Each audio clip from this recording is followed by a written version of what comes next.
আসসালামু আলাইকুম। এখন শুনবেন সংবাদ শিরোনাম।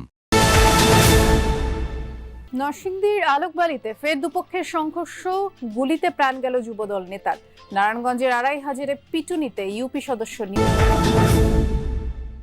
নেত্রকোনার গ্রামাঞ্চলে ছড়িয়ে পড়েছে মাদক, আসক্ত হয়ে পড়ছে উঠতি বয়সীরা, নেশার টাকা জোগাতে জড়িয়ে পড়ছে অপরাধে। অপুষ্টি, পরিবেশ দূষণ সহ নানা কারণে বাড়ছে জন্মগত হৃদরোগীর সংখ্যা। বছরে 68,000 শিশু জন্ম নিচ্ছে। ভরা মৌসুমে ইলিশের দাম না কমায় মৎস্য উপদেষ্টার দুঃখ প্রকাশ। মাছের প্রজনন বৃদ্ধিতে 4 অক্টোবর থেকে 22 দিনের নিষেধাজ্ঞা। এতক্ষণ শুনছেন সংবাদ শিরোনাম, এখন শুনবেন বিস্তারিত। নরসিংদী সদরের আলোকবালি ইউনিয়নে আবারও সহিংসতা হয়েছে। বিবদমান দুপক্ষের সংঘর্ষে গুলিবিদ্ধ হয়ে নিহত হয়েছেন ইউনিয়ন যুবদলের যুগ্ম আহ্বায়ক সাদেক মিয়া। অন্তত 10 জন আহত হয়েছেন। সকালে মুরাদনগর এলাকায় ঘটনা। অতিরিক্ত পুলিশ সুপার কলিমুল্লাহ জানিয়েছেন, আধিপত্য বিস্তার নিয়ে শাহ আলম চৌধুরী ও কায়ুম সরকারের মধ্যে দীর্ঘদিনের বিরোধ। এর জেরে সকালে সংঘর্ষে জড়ায় দুপক্ষের লোকজন গুলিবিদ্ধ হয়ে ঘটনাস্থলেই নিহত হন যুবদল নেতা সাদেক মিয়া। আহতদের উদ্ধার করে সদর হাসপাতালে ভর্তি করা হয়েছে। শাহ আলম চৌধুরী ইউনিয়ন বিএনপির আহ্বায়ক আর কায়ুম সরকার বহিষ্কৃত সদস্য সচিব। নিহত সাদেক মিয়া নরসিংদীতে যমুনা টিভির সাংবাদিকের উপর হামলা মামলার 9 নম্বর আসামি ছিলেন। এর আগে সম্প্রতি আলোকবালিতে দুপক্ষের সংঘর্ষে ইদন মিয়া, ফেরদৌসী বেগম নামের 2 জন নিহত হন। নারায়ণগঞ্জের আড়াইহাজারে হত্যাসহ একাধিক মামলার আসামি ইউপি সদস্য সোহেল আহমেদকে পিটিয়ে হত্যা করা হয়েছে। সকাল 8টার দিকে উপজেলার ব্রাহ্মণদী ইউনিয়নের বালিয়াপাড়া বাজারে এই ঘটনা। সোহেল ইউনিয়নের 3 নম্বর ওয়ার্ডের মেম্বার ছিলেন। পুলিশ জানায়, বিগত আওয়ামী লীগ সরকারের আমলে প্রভাবশালীদের ছত্রছায়া এলাকায় ত্রাসের রাজত্ব কায়েম করে সোহেল। সরকার পতনের পর থেকেই গা ঢাকা দেয়। 2.5 মাস আগে তাকে গ্রেফতার করে আইন শৃঙ্খলা বাহিনী। সম্প্রতি জামিনে মুক্তি পেয়ে এলাকায় ফিরে আবারও চাঁদাবাজি এবং মাদক ব্যবসা শুরু করে সোহেল। সকালে এক ব্যবসায়ীর বাড়িতে চাঁদা আনতে গেলে এলাকাবাসী ক্ষিপ্ত হয়ে গণপিটুনি দেয়। ঘটনাস্থলেই মৃত্যু হয় সোহেলের। তার 3 সহযোগী পালিয়ে যায়।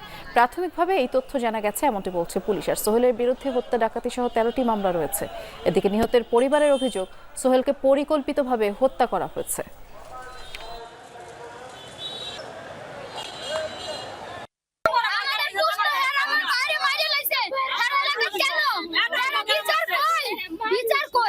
আমরা জানতে পারি যে সে এলাকায় একটি বাসায় চাঁদাবাজি করতে এসেছিল। তো এই চাঁদাবাজি করতে আসার পর ওই বাসায় যারা ছিলেন তারা চিল্লাচিল্লি শুরু করেন। এর পরিপ্রেক্ষিতে আশেপাশের লোকজন বাসাটি ঘেরাও করেন এবং পরবর্তীতে মাইকে ঘোষণা করা হয় যে সোহেল মেম্বার চাঁদাবাজি করতে এসে আটক হয়েছে। তো পরবর্তীতে তিনি গণপিটুনিতে নিহত হন বলে আমরা প্রাথমিকভাবে জানতে পেরেছি। নেত্রকোনার গ্রামাঞ্চলেও ব্যাপকভাবে মাদক ছড়িয়ে পড়েছে। উঠতি বয়সীরাও মাদকাসক্ত হয়ে পড়ছে। নেশাদ্রব্যের টাকা জোগাতে নানা অপরাধে জড়িয়ে পড়ছে তারা। আর মাদকের বিস্তার ঠেকাতে প্রশাসন অনেকটাই উদাসীন বলে অভিযোগ স্থানীয়দের। নেত্রকোনার দুর্গাপুর উপজেলা গ্রামাঞ্চলে হরহামেশাই দেখা মেলে প্রকাশ্যে মাদক সেবনের এমন দৃশ্য। ভারতীয় সীমান্তবর্তী এই জনপদে হাত বাড়ালেই মিলছে বিভিন্ন ধরনের মাদক। একই চিত্র সীমান্ত ঘেঁষা কলমাকান্দা উপজেলাতেও। সহজলভ্য হওয়ায় স্কুলগামী শিক্ষার্থীরাও হয়। হৃদরোগ, এই রোগের কথা শুনলেই যে কেউ ভাবেন এটি আসলে বড়দের রোগ। হৃদরোগ যে আসলে নবজাতক কিংবা ছোট্ট শিশুদেরও হতে পারে, এটি অনেকেরই অজানা। জন্মগতভাবে অনেকেই হৃদরোগ নিয়ে এই পৃথিবীতে আসে, আর সেই সব শিশুদের চিকিৎসা নিয়ে সীমাহীন দুর্ভোগে পড়েন পরিবারগুলো। তেমনই এক শিশু তাসনিম বিনতে শরীফ। বছর পূর্ণ হয়েছে মাত্র। কে বলবে তার হার্টে 3টি ছিদ্র, ভালভে লিক। আর মারজান বেগমের ছোট্ট শিশুরও হার্টে 2টি ছিদ্র, হয়েছে অস্ত্রোপচার। লাইট সাপোর্টে 5 দিন ছিল, বলছে রিক্সও না আছে, তবু আমি আশা ছাড়িনি।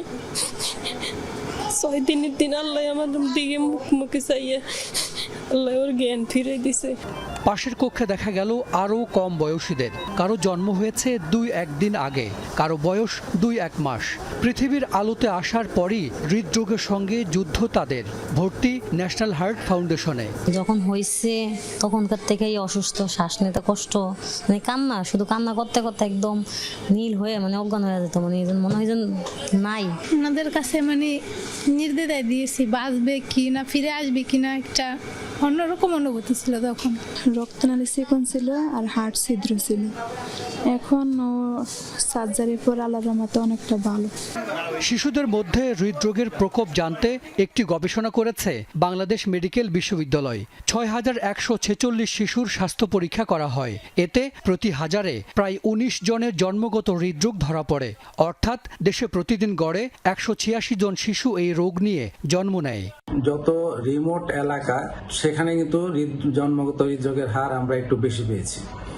এর কারণ যেটা হতে পারে যে এক হলো যে শিক্ষার অভাব, 2 নাম্বার হচ্ছে স্বাস্থ্য সেবার অভাব এবং স্বাস্থ্য সেবা নিতে অনীহা।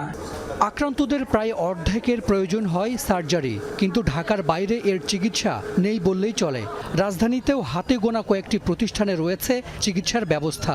জন্মের 1 মাসের মধ্যে যে সকল শিশু মারা যাচ্ছে তাদের মধ্যে অ্যাটলিস্ট একটা ভালো পার্সেন্টেজ হৃদরোগের কারণে মারা যাচ্ছে। হৃৎপিণ্ডের অসামঞ্জস্যতা ধরা পড়লে মায়ের পেটে থাকাকালীন অবস্থাতেই ইকোকার্ডিওগ্রাফি করে সেটা নির্ণয় করা এখন সম্ভব।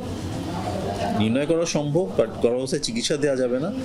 তবে বাচ্চার জন্মের পরপরে আমার কী পদক্ষেপ নিতে হবে সেই ব্যাপারটা প্ল্যান করে রাখা যাবে। অনেক ধরনের জন্মগত হৃদরোগ আছে যেগুলো 1 মাসের মধ্যে চিকিৎসা না করে বাচ্চাকে বাঁচিয়ে রাখা সম্ভব।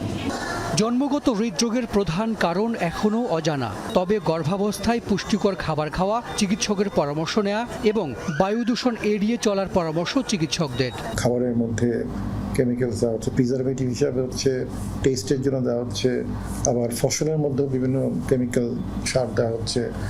কোনটার effect we don't know, but there must be something. যেমন আমরা দেখেছি প্ল্যাসেন্টার মধ্যেও মাইক্রোপ্লাস্টিক পাওয়া গেছে। জন্মের পর শিশুদের শ্বাসকষ্ট, ত্বক ও ঠোঁট নীলচে বা ধূসর হওয়া, দ্রুত হৃদস্পন্দন, ওজন বৃদ্ধি না পাওয়া জন্মগত হৃদরোগের বড় উপসর্গ। দ্রুত শনাক্ত ও চিকিৎসায় বেশিরভাগ শিশু সুস্থ হয়। হাসান মিসবাহ, যমুনা নিউজ, ঢাকা। সিলেটের ওসমানী মেডিকেলের পানির ট্যাঙ্কের ছাদের কিছু অংশ ধসে পড়লে এক শ্রমিকের মৃত্যু হয়। এই ঘটনায় হাসপাতাল এলাকায় উত্তেজনা দেখা দিয়েছে এবং শ্রমিক সহ স্থানীয়রা বিক্ষোভ করছেন। আমাদের সহকর্মী নাবিল হোসেন এ বিষয়ে খোঁজ খবর রাখছেন, তিনি অপেক্ষা করছেন আমাদের জন্য। নাবিল, একটু আমাদেরকে বিস্তারিত জানাবেন এই শ্রমিক কিভাবে মারা গেল আর বিক্ষুব্ধ শ্রমিকরা কি বলছেন? বৃষ্টি, দুপুর 2টার দিকে সুমন আহমদ নামে যে শ্রমিক মারা গিয়েছেন তিনি মূলত দুপুরে খাবার গ্রহণের পর হাসপাতালের শাহজালাল যে ছাত্রাবাস আছে তার ঠিক সামনে তিনি বসে আসলে তার পরিবারের সাথে ফোনে কথা বলছিলেন। এর পেছনে একটি আসলে চায়ের দোকান ছিল, ঠিক তার সামনে একটি ছাউনি ঘরে বসে তিনি কথা বলছিলেন।